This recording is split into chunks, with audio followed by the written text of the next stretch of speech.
할렐루야! 2023년 4월 5일 수요일 말씀을 나누려고 합니다. 먼저 기도하겠습니다. 주님, 이 시간 주님의 말씀을 듣고자 모였습니다. 이 시간 성령님 임재하여 주시고 우리의 마음을 주장하여 주옵소서. 온전히 마음과 뜻과 정성 모두어 예배드리기를 원하오며 예수님의 이름으로 기도드립니다. 아멘. 오늘의 말씀은 사도행전 2장입니다. 오순절날이 이미 이름에 그들이 다 같이 한 곳에 모였더니 호련히 하늘로부터 급하고 강한 바람 같은 소리가 있어 그들이 앉은 온 집에 가득하며 마치 불의 혀처럼 갈라지는 것들이 그들에게 모여 각 사람 위에 하나씩 임하여 있더니 그들이 다 성령의 충만함을 받고 성령이 말하게 하심을 따라 다른 언어들로 말하기를 시작하니라. 그때의 경건한 유대인들이 천하 각국으로부터 와서 예루살렘에 머물러 있더니 이 소리가 나매 큰 무리가 모여 각각 자기의 방언으로 제자들이 말하는 것을 듣고 소동하여 다 놀라 신기하게 여겨 이르되 보라, 이 말하는 사람들이 다 갈릴리 사람이 아니냐? 우리가 우리 각 사람이 난 곳 방언으로 듣게 되는 것이 어찌 됨이냐? 우리는 바데인과 메데인과 엘람인과 또 메소보다미아, 유대와 갑바도기아, 본도와 아시아, 부르기아와 밤빌리아, 애굽과 및 구레네에 가까운 리비아 여러 지방에 사는 사람들과 로마로부터 온 나그네 곧 유대인과 유대교에 들어온 사람들과 그레데인과 아라비아인들이라. 우리가 다 우리의 각 언어로 하나님의 큰 일을 말함을 듣는도다 하고 다 놀라며 당황하여 서로 이르되 이 어찌된 일이냐 하며 또 어떤 이들은 조롱하여 이르되 그들이 세술에 취하였다 하더라. 베드로가 11사도와 함께 서서 소리를 높여 이르되 유대인들과 예루살렘에 사는 모든 사람들아 이 일을 너희로 알게 할 것이니 내 말에 귀를 기울이라. 때가 제3시니 너희 생각과 같이 이 사람들이 취한 것이 아니라 이는 곧 선지자 요엘을 통하여 말씀하신 것이니 일러스되 하나님이 말씀하시기를 말세에 내가 내 영을 모든 육체에 부어주리니 너희의 자녀들은 예언할 것이요 너희의 젊은이들은 환상을 보고 너희의 늙은이들은 꿈을 꾸리라. 그때 내가 내 영을 내 남종과 여종들에게 부어주리니 그들이 예언할 것이요 또 내가 위로 하늘에서는 기사를 아래로 땅에서는 징조를 베풀리니 곧 피와 불과 연기로다. 주의 크고 영화로운 날이 이르기 전에 해가 변하여 어두워지고 달이 변하여 피가 되리라. 누구든지 주의 이름을 부르는 자는 구원을 받으리라 하였느니라. 이스라엘 사람들아 이 말을 들으라. 너희도 아는 바와 같이 하나님께서 나사렛 예수로 큰 권능과 기사와 표적을 너희 가운데서 베푸사 너희 앞에서 그를 증언하셨느니라.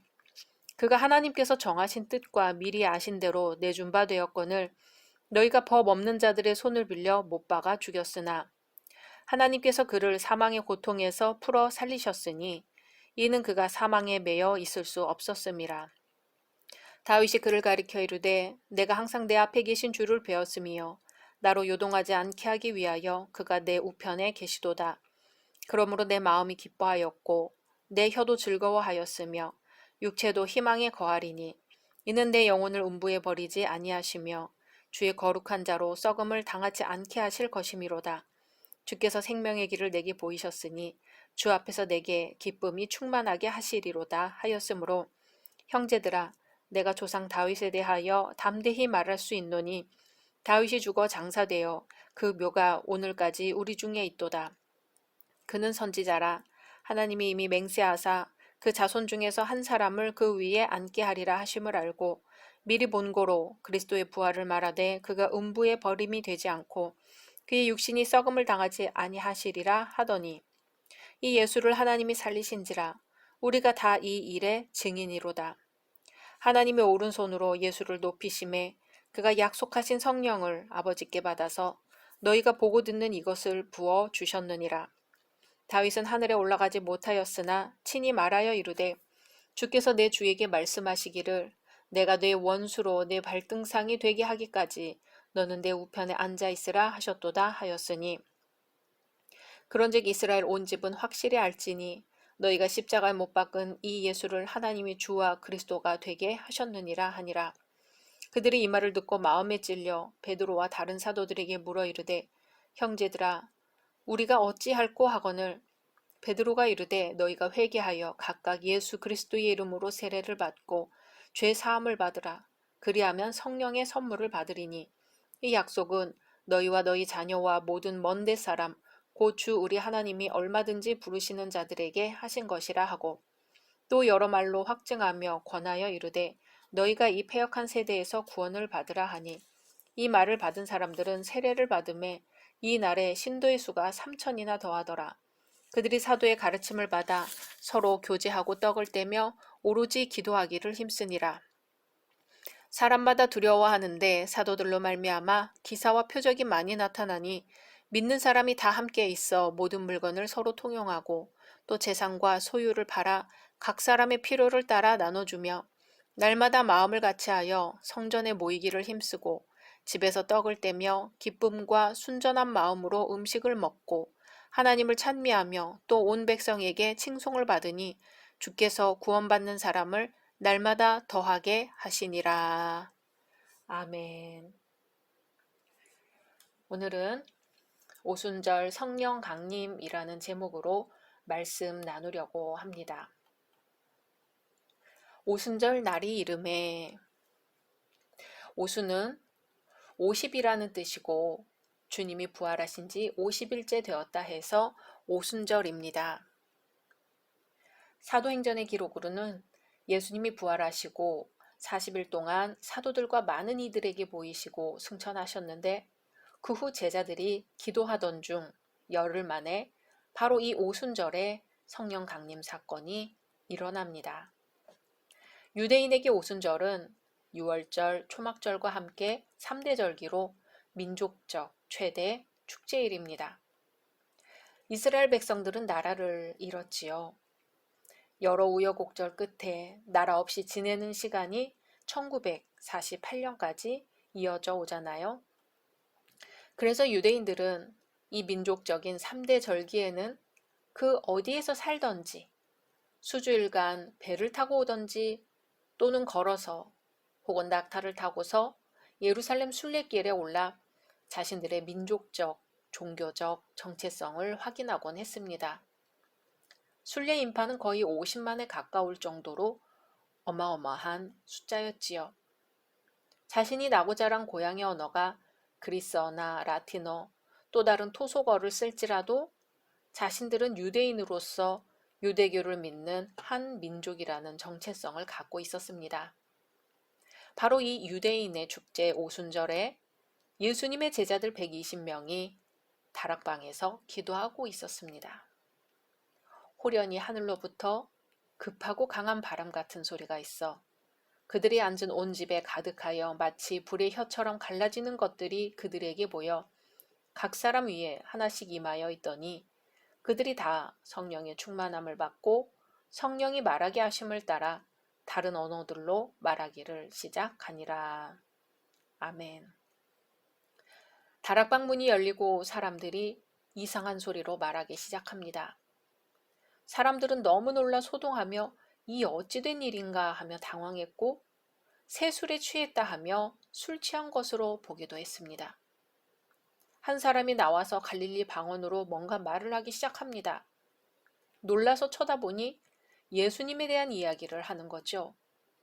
예수님이 왜 이 땅에 오셨고 무슨 일을 하셨으며 어떻게 돌아가셨는지 그리고 하나님의 아들 예수 그리스도는 부활하셨으며 이 세상을 구원할 수 있는 메시아라는 것이었습니다. 또 다른 사람은 유창한 그리스어로 말하기 시작합니다. 또 다른 사람은 유창한 라틴어로 말하기 시작합니다.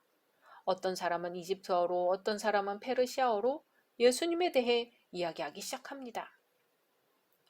예수를 따르는 사람들이 하는 말은 이제까지 어디서도 들어본 적이 없는 이상한 말뿐이었습니다.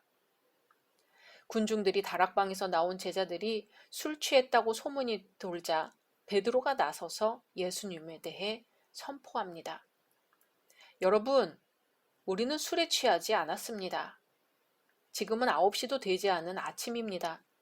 선지자 요엘을 통해서 말씀하신 것처럼 하나님이 말씀하시기를 말세에 내가 내 영을 모든 육체에 부어주리니 너희의 자녀들은 예언할 것이요 너희의 젊은이들은 환상을 보고 너희의 늙은이들은 꿈을 꾸리라.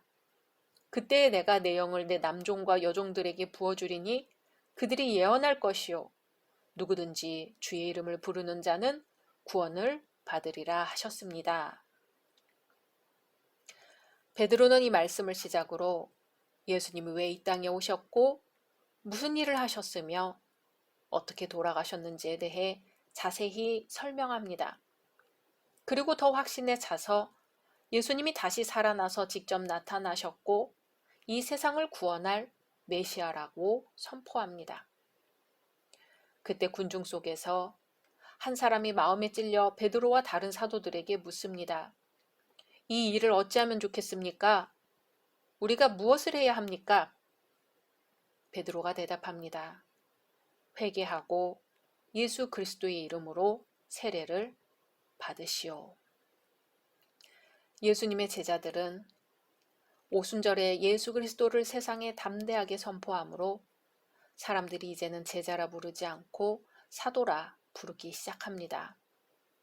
사도들의 출현은 곧 교회의 시작이 되었습니다. 사도들이 복음을 전하기 시작하자 순례자들은 예루살렘 성전으로 가던 발걸음을 멈추고 복음을 듣기 위해 더 몰려들었습니다. 복음이 전해지는 곳마다 큰 회개와 감동이 일어납니다. 수백 명의 사람들이 복음을 듣고 회심하는 사건들이 여기저기서 일어납니다. 저녁이 다가올 때까지 회심한 사람의 수가 3,000명에 이르게 되었고 그들은 주저하지 않고 물이 있는 곳으로 가서 세례를 받았습니다. 이렇게 교회는 처음 12제자로 시작되어 120명의 제자들의 기도로 이어지고 그 기도 속에 임하신 성령님의 역사가 2000년 후 오늘 우리 열린 교회에까지 임하고 계신 것을 믿습니다. 오늘은 고난주간의 수요일입니다. 사순절이 며칠 남지 않았습니다. 이틀 후면 예수님이 십자가에 못 박히신 성금요일입니다. 고난주간에 나 한 사람의 힘을 묵상해 봅니다. 나 한 사람의 힘은 어느 정도일까요? 하나가 전부를 결정합니다. 나 하나쯤이야로 시작됩니다. 항상 하나가 말썽이죠. 아담 하나로 인류는 타락하고 에덴에서 쫓겨났고 가인 하나로 온 가족이 떠돌이가 됩니다. 그런가 하면 노아 하나로 새 세상을 세우고 아브라함 하나로 새 민족을 이룹니다. 하나가 전부입니다. 나 하나쯤이야 라는 아니란 생각을 경계하고 나로부터 라는 마음으로 늘 나 하나가 전부라는 생각을 해야 합니다. 나 하나쯤이야 라는 생각 때문에 예수님이 십자가의 길을 가게 되신 것은 아닌지 묵상해 봅니다. 예수님 한 분의 십자가 고난은 온 인류를 구원하는 하나님의 능력, 하나님의 지혜가 되었습니다. 말씀 생각하면서 기도하겠습니다. 주님, 십자가에 달리시고 부활하시어 성령을 보내주신 주님을 기다립니다.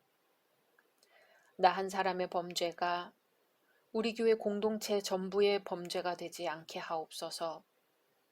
무엇이든지 나 하나쯤이야 하며 가볍게 여기지 않고 그리스도의 몸된 교회에 작지만 큰 지체로서 하나님의 영광을 위해 살게 하옵소서. 예수님의 이름으로 기도드립니다. 아멘.